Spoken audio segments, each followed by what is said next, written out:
धर्म प्रभावना हमें अपने धर्म की करनी होती है।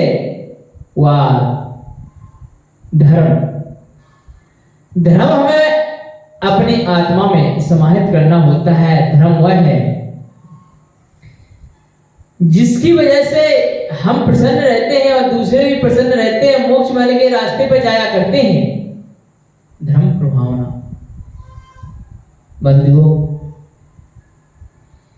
जिस तरह एक माँ अपने बच्चे को बड़े प्यार से पालती है, पोसती है,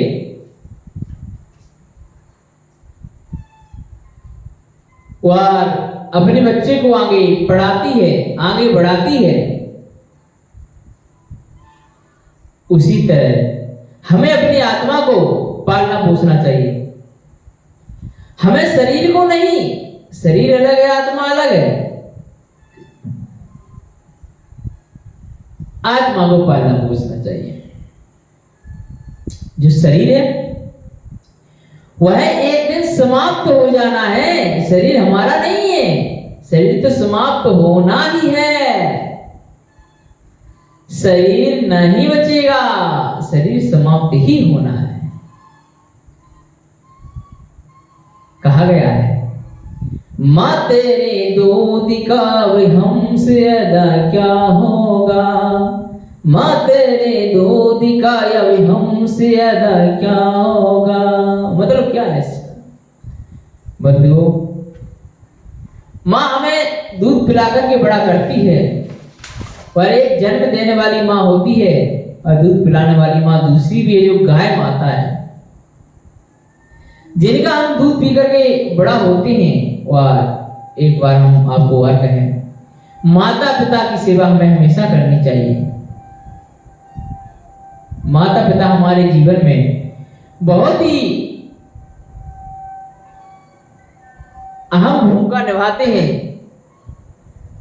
हमें सही राह पर चलाने में, धर्म का सही मार्ग दिखाने में माता पिता की ही भूमिका रहती है। लेकिन आजकल के बच्चे माँ को भूलने लगे। माँ पिता, बंधुओं, माता पिता ही हमें दुनिया में लाने का कारण बनते हैं।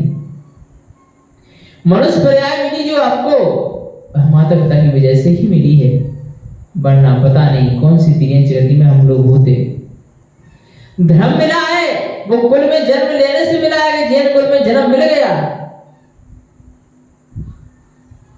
और कहा भी गया है, माता पिता में जीवन में भगवान है, माता पिता मेरे जीवन में भगवान है। उनके बच्चों में है बस्ती देखो उनके जान है, उनके बच्चों में है देखो बस्ती उनकी जान है। आए कथा, माता पिता की सेवा करने में ही शान है, माता पिता की सेवा करने में ही शान है। बंधु, इसका मतलब ये हुआ कि माता पिता की सेवा करके भी हम धर्म प्रभावना कर सकते हैं। धर्म प्रभावना का मतलब है सिर्फ उस धर्म से नहीं है जिस धर्म में आप जन्मे हैं या जिस धर्म में आपने जन्म लिया है। आपका धर्म प्रभावना का मतलब वो नहीं है, नहीं। अहिंसा का सिद्धांत फैलाना धर्म प्रभावना है, माता पिता की सेवा करना धर्म प्रभावना है, गुरुओं की सेवा करना धर्म प्रभावना है। अपने मंदिरों की सुरक्षा करना धर्म प्रभावना है, अपने मुनि आदि की सेवा करना धर्म प्रभावना है, अपने से बड़ों का सम्मान करना धर्म प्रभावना है, अपने से बड़ों का आदर करना धर्म प्रभावना है। और मुनि पद के रास्ते पर चलकर मुनि बनकर अपना कल्याण करना धर्म प्रभावना है। क्यों? इस जिंदगी का कोई भरोसा नहीं है। कहा गया है, जिंदगी का घर है, जिंदगी एक किराए का घर है, एक ना एक दिन बदलना पड़ेगा। जिंदगी एक किराए का घर है, एक ना एक दिन बदलना पड़ेगा।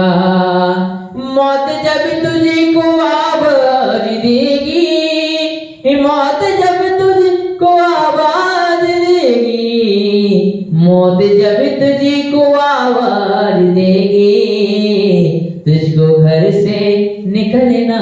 मतलब क्या है इसका? जिंदगी एक किराए का घर है। ये जो शरीर है हमारा, शरीर का चूल्हा है, किराए का घर है। आत्मा कभी भी निकल सकती है, कोई भरोसा नहीं है इस चीज का।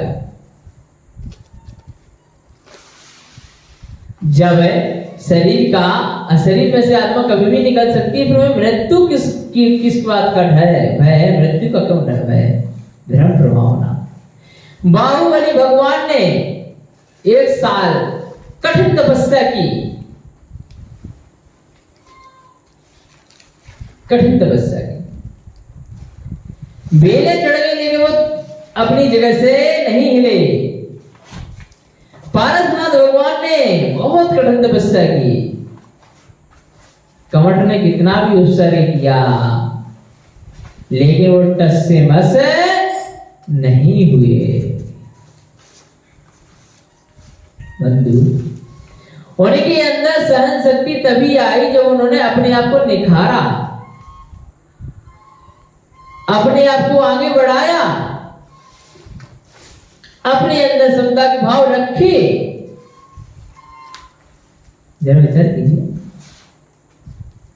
तभी आगे बढ़े। अगर उनके अंदर भी क्लेश आ जाता, उनके अंदर भी जो उनके भाई थे उनके अंदर क्लेश आ जाता, तो सारा का सारा जीवन नष्ट हो जाता। कभी मुनि दीक्षा को धारण करके तपस्या नहीं कर सकते थे। पारसनाथ, इसीलिए लोगों ने कहा है, क्या कहा है? मैंने तेरे ही भरोसे पारसनाथ भंवर में नैया डाले दे। ओ मैंने तेरे ही भरोसे पारसनाथ भंवर में नैया डाले दे। मतलब क्या है? भगवान पारसनाथ जिस प्रकार आपने तपस्या की है, उसी प्रकार हम भी उस शरीर को, उस शरीर के लिए इतना सहन शक्ति धारण कर पाए जिससे आप जैसे कर्मों की निर्जरा कर सकें। जितना अधिक शरीर को कष्ट होगा, उतना अधिक कर्मों की निर्जरा होगी, उतनी अधिक सहन शक्ति बढ़ेगी। बंधु,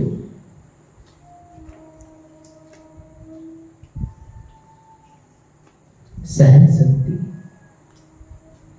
साधु संतों के अंदर इतनी तपस्या होती है जिनकी कोई सीमा नहीं है। एक समय, एक टाइम, 24 घंटे में एक बार आहार लेना, एक बार ही जल ग्रहण करना, चाहे सर्दी हो, गर्मी हो, बरसात हो। नग्न मुद्रा को धारण करना, सर्दी, गर्मी, बरसात को सहन करना आसान बात नहीं होती। कोई व्यक्ति ऐसा नहीं होगा जो सर्दी के मौसम में बिना स्वेटर, बिना जैकेट के निकले। 4-4 कपड़े पहन लिया करते हैं, तब जाके बाहर निकलते हैं।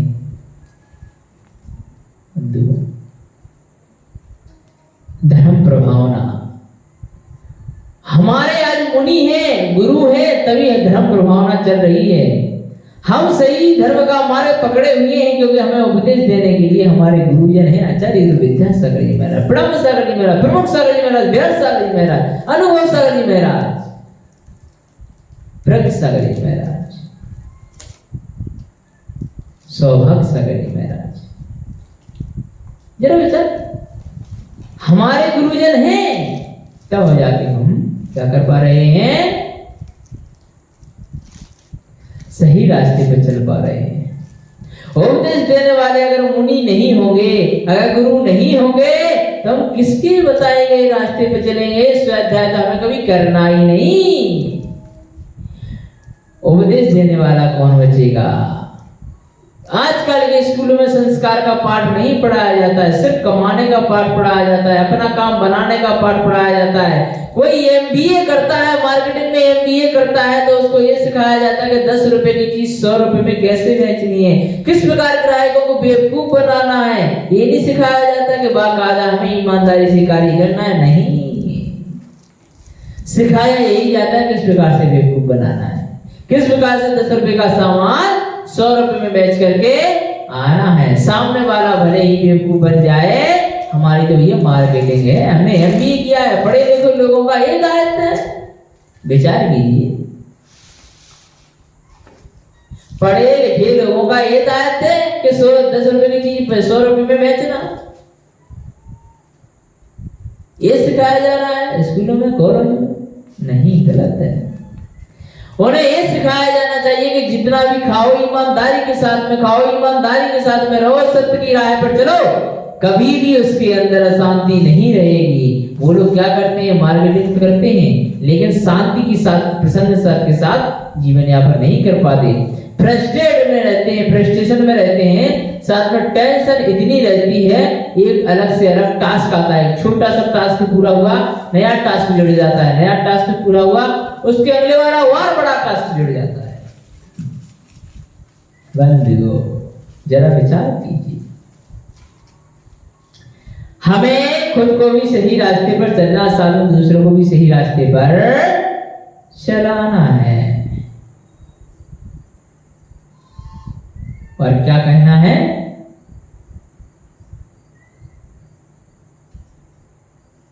भगवान के चरणों में आकर के नमोकार मंत्र का ध्यान करके एक एक माला तो डेली फेर ही सकते हैं, प्रति कमर डेली कर ही सकते हैं, घर पर बैठ करके भी कर सकते हैं। घर पर बैठ कर भी मूर्ति को, मतलब मूर्ति की जो फोटो है उसको सामने लगा करके कर सकते हैं।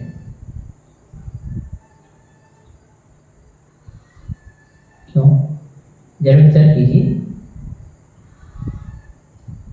क्योंकि कहा गया है, जैसी करीनी वैसी भरिनी, जैसी करीनी वैसी भरिनी, तेरा किया आगे आएगा, जो भी किया वो पछताएगा।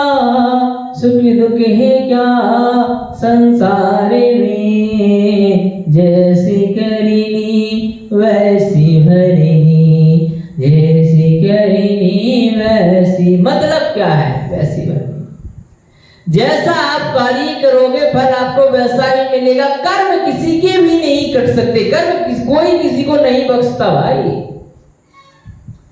कर्म का जो बंधन कर लिया है उसको भुगतना ही है, भुगतना ही है, भुगतना ही है। ध्यान रहे, नए कर्मों का बंध हम ना करें, इस राह पे जरूर चल सकते हैं। सत्य की राह पर झूठ ना बोल करके, अगर कोई गलती की है तो प्रायश्चित करके आगे बढ़ना सीखिए। अपनी क्वालिटी, अपनी योग्यता तभी निखारी जा सकती है जब उसमें सुधारने का प्रयास किया जाए, तभी। अगर उसे सुधारने का प्रयास नहीं किया जाए तो ये तय है योग्यता नीचे गिरनी चालू हो जाएगी। क्या कहा है भगवान? इसी जन्म में ना सही परिभव में मिलता है, ऐसे जन्म में ना सही परिभव में मिलता है। अपनी अपनी करनी का फल सबको मिलता है, अपनी अपनी करनी का फल सबको मिलता है। मतलब क्या है? जिसने जो कर्म किए हैं फल से भुगतना ही पड़ेगा, बख्शा नहीं जाएगा। ये 3 लोक के नाथ का रहस्य नहीं, अपने कर्मों का रहस्य है। भगवान को दोष देने का समय नहीं, अपने आप को दोष देने का समय है। भगवान हमें अपने शरण में लगाए रखना। इसलिए कहा गया, क्या कहा गया है? तेरी पनाह में हमें रखना, सीखे हमने कि राह पर चलना, अपनी पनाह में हमें रखना, सीखे हमने कि राह पर चलना। कपट कर्म चोरी बेईमानी और हिंसा से हमको बचाना, कपट कर्म चोरी बेईमानी और हिंसा से हमको बचाना। नाली का बने जाऊं न पानी, नाली का बने जाऊं न पानी, निर्मल गंगा जल ही बनाना, अपनी पनाह में हमें रखना, सीखे हमने कि राह पर चलना। मतलब क्या है भाई साहब? हे भगवान, हमें ऐसी सद्बुद्धि देना, हमारे ऊपर इतना उपकार बनाए रखना कि हम कभी भी गलत रास्ते पे ना जाकर के कहाँ जाएं? सही रास्ते पर। और सही रास्ता है सत्य का रास्ता, सत्य का रास्ता। एक दूसरे के प्रति बुरा ना सोचें, एक दूसरे के प्रति अच्छी भावनाएं रखें, एक दूसरे के प्रति करुणामयी भावनाएं रखें, एक दूसरे के प्रति दया करें, सभी जीवों के प्रति दया करें। जियो और जीने दो का नारा सर्व जगह विख्यात करें, विख्यात करें। जियो और जीने दो, धर्म प्रभावना। बंधुओं, महावीर भगवान ने जियो और जीने दो का नारा ऐसे ही नहीं कहा है। जरा विचार कर लेना कि इस शब्द में कितनी गहराई है, इस वाक्य में कितनी गहराई है। अहिंसा परमो धर्मः ऐसे ही नहीं कहा है, वास्तव में ये क्यों कहा गया, इस पर कभी विचार कर लेना, 10 मिनट सोच लेना। सारे भारतवासियों से कहता हूं मैं, धर्म प्रभावना, धर्म प्रभावना अगर करनी है तो ऐसे ही नहीं होती है। जियो और जीने दो, अहिंसा परमो धर्मः, अहिंसा ही परम धर्म है, ये आपको धारण करना पड़ेगा। लोग अपने स्वार्थ के वशीभूत होकर के छोटे से प्रॉफिट के लिए पता नहीं कितने अनंतों जीवों का घात कर देते हैं, बड़े बड़े जीवों का घात कर देते हैं। गलत है भाई, गलत है, नहीं करना चाहिए। कितने सारे बूचड़ खाने खुले हुए हैं, कितने सारे कत्ल खाने खुले हुए हैं। अरे कत्ल खाने खोलने हैं अगर, इससे पहले उनको संरक्षण के लिए कोई जगह दे दें। जंगल मनुष्य ने काटे हैं तो मनुष्य का जंगल नहीं था, जंगल जानवरों का ही था।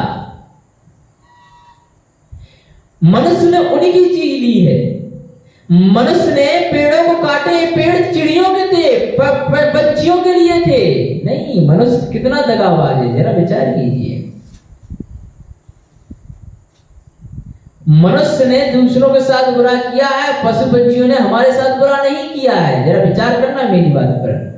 जंगल मनुष्यों ने उड़ाए हैं, उखाड़े हैं, जलाए हैं, कई अनंत अनंत जीव मर गए। और जो जंगल के जीव हैं जिनका वो घर था, मनुष्यों ने उनके घर उजाड़ दिए। और राज फिर सरकार बुलडोजर चलाकर या फिर यूं कहेंगे अतिक्रमण लगा करके उनके घर उजाड़ देती है। कहीं ना कहीं तो निमित्त बने होंगे पेड़ काटने में।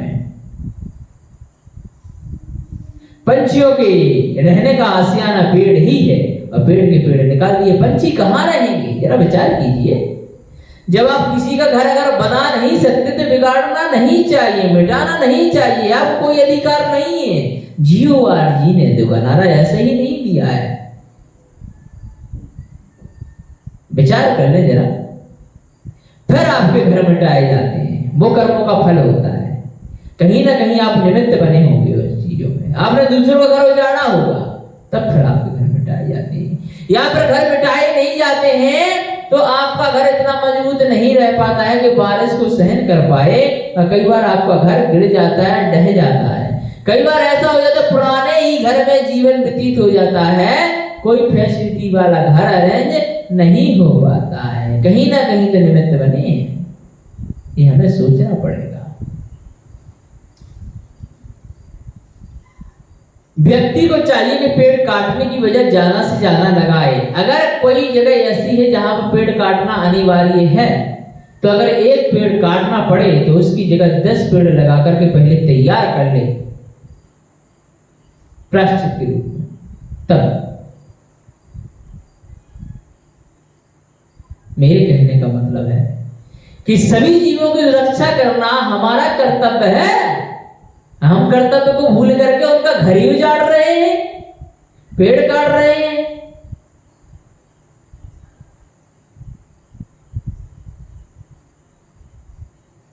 बताइए, विचार कीजिए। गाय गौ जो गाय माता है वो विचरण करती है, उनके लिए कतल खाने भेज रहे हैं, बुचड़ खाने भेज रहे हैं, क्या है? विचार कीजिए, ये मानव धर्म है क्या? मानव धर्म अपना खुद का कल्याण करने में, मोक्ष पद की राह पर चलने। क्या राम भगवान ने कभी किसी का घर उजाड़ा क्या? नहीं, कभी नहीं उजाड़ा। वनवास में रहे फल फूल, वो फल इत्यादि खाकर के उन्होंने पेट पाला, लेकिन कभी भी मांस नहीं खाया। कभी महावीर भगवान ने कभी भी कोई से भी तीर्थंकर ने कभी भक्षण नहीं किया। नेमिनाथ भगवान को तो वैराग आ गया था पशुओं को देख करके कि हे मेरी शादी में इतने पशु मारे जाएंगे, नहीं करनी ऐसी शादी जिसमें पशुओं की हत्या हो। विचार कीजिए।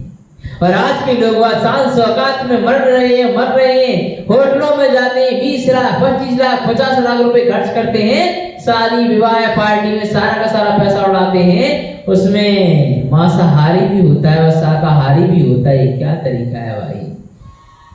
अपनी खुशी के लिए जीवों को मारना ये क्या तरीका हुआ? जरा विचार कर लेना, अपने मन में सोच लेना मैं क्या कह रहा हूं।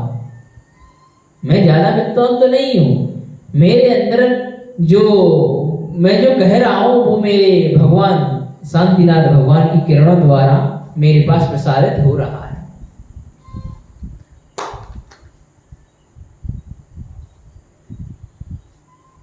जब हम किसी का घर बसा नहीं सकते तो हमें उजाड़ने का कोई अधिकार नहीं है। विचार करिए। मनुष्य पर्या बहुत ही दुर्लभता के साथ मिली, तो अपना कल्याण करने के लिए मिली है। ये कहो कि तुम्हारे लिए धर्म इतना मिल रहा है, हमारे लिए इतना धर्म मिल रहा है। भारत जैसे देश में जन्म लिया है जहां पर तीनों ऋतुएं देखने के लिए मिलती है। कोई सा भी देश इतना सुखी नहीं है जितना देश हमारा भारत देश है। कहीं पर भी इतना धर्म का नॉलेज नहीं है जितना हमारे भारत देश में है। सभी भगवान, अधिकतर भगवान जो जितने भी हैं हमारे देश में जन्मे हैं। कई जगहों पर रात ही रात है, कई जगहों पर बर्फ ही बर्फ पड़ रही है, कई देशों में गर्मी ही गर्मी है। हमारे देश में 3 ऋतुएं आती हैं, सर्दी गर्मी बरसात। बड़े भाग्यशाली है कि हमने भारत देश में जन्म लिया और देश के प्रति समर्पित होना हमारा कर्तव्य है, क्योंकि हमें धर्म प्रभावना करना है। और धर्म प्रभावना हम तभी करेंगे जब अपने अंदर आचरण शुद्ध रखेंगे, जियो और जीने दो का नारा धारण करेंगे, सभी लोगों को बताएंगे, सारे विश्व में विख्यात करना है। भाई ऐसे ही नहीं है, सारे विश्व में विख्यात करना है।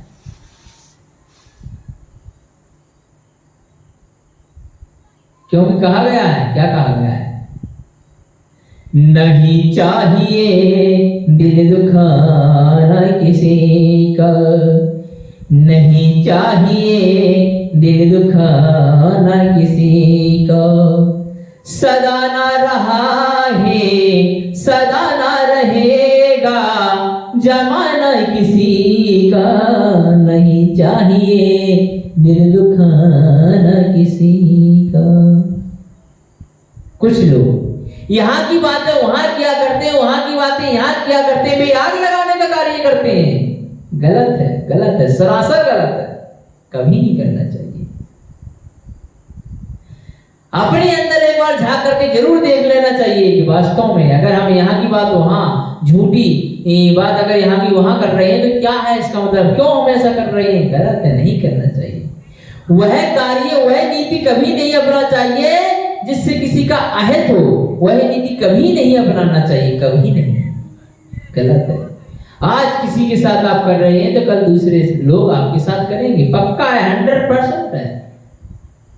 कोई रिश्तेदार आपको परेशान करेगा, कहीं ना कहीं आपको मनी प्रॉब्लम हो सकती है, स्वास्थ्य संबंधी प्रॉब्लम हो सकती है, घर में परिवार में क्लेश हो सकता है, इसको दोस्त यारी में क्लेश हो सकता है, नहीं छोड़ा जाएगा भाई सब, कर्म में नहीं छोड़ते किसी को। बंधु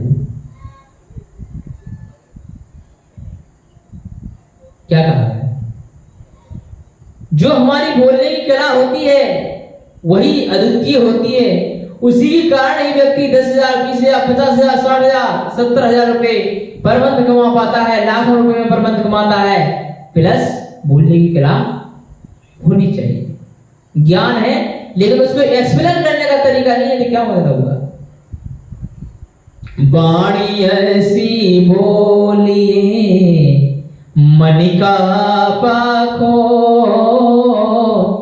वाणी ऐसी बोलिए मन का पाखो,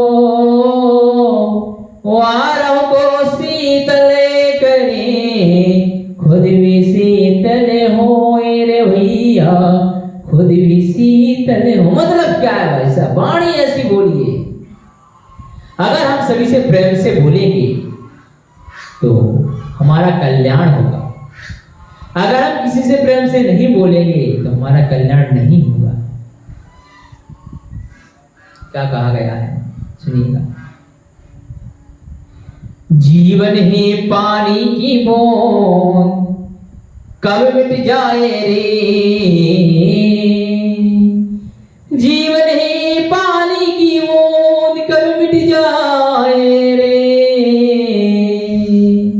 जीवन ही पानी की बूंद कब मिट जाए रे, होनी अनहोनी, हाँ होनी अनहोनी कब का घट जाए रे, जीवन ही पानी की बूंद कब मिट जाए रे। मतलब क्या है भाई साहब, जीवन हमारा कभी भी समाप्त हो सकता है, कोई भरोसा नहीं। इससे पहले हमें पुण्य कर लें, दूसरों का दिल ना दुखाएं, यहाँ की बात वहां करके अपना माइंड खराब ना करें, अपना दिमाग खराब ना करें, कभी नहीं। अपना दिमाग अच्छे कार्यों में लगाएं, अपना दिमाग धर्म के रास्ते पर लगाएं, अपना दिमाग सच्चाई के रास्ते पर लगाएं, अपना दिमाग किसी की हेल्प करने में लगाएं, मदद करने में लगाएं, अपना दिमाग खुद को अच्छा बनाने के लिए भगवान की श्रद्धा भक्ति के साथ भगवान के चरणों में लगाएं।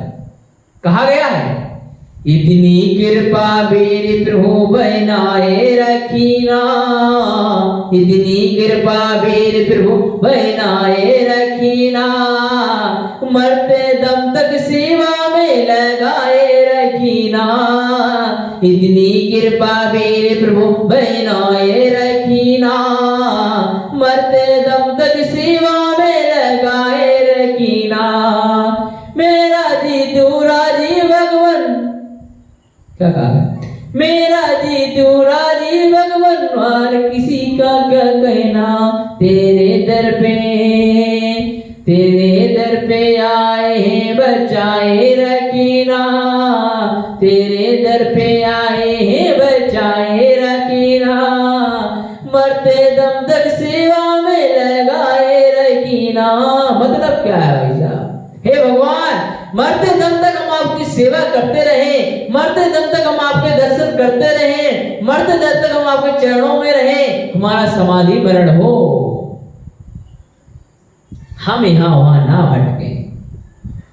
बंधुओं, इसलिए धर्म प्रभावना, हम धर्म प्रभावना तभी कर पाएंगे तब जब हमें धर्म का सही अर्थ पता होगा, वह सही अर्थों में धर्म प्रभावना के साथ हम आगे बढ़ सकते हैं। चलिए, इतना करके मैं अपनी वाणी को विराम देना चाहूंगा। चलिए, ये निर्वाणी स्थिति करते हैं। यावाणी की गानती सूझी लोकलो सवाणी मस्तके नमो सदा देत हो दो हे जिनवाणी भारती तो ही जपो दिन ने जो तेरी शरणा कहे सो पावे सुख चैन देव बजवर हंत को गुरु सेवा निग्रह दया धने पालो सदा यही मोक्ष का पन। 9 वर्ड मुकम्मल पढ़ेंगे।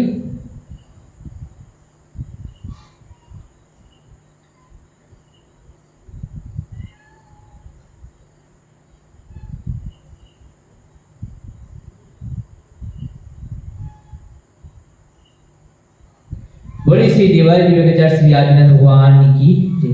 बोली श्री शांतिनाथ भगवान की जय। सभी को सादर जय जय।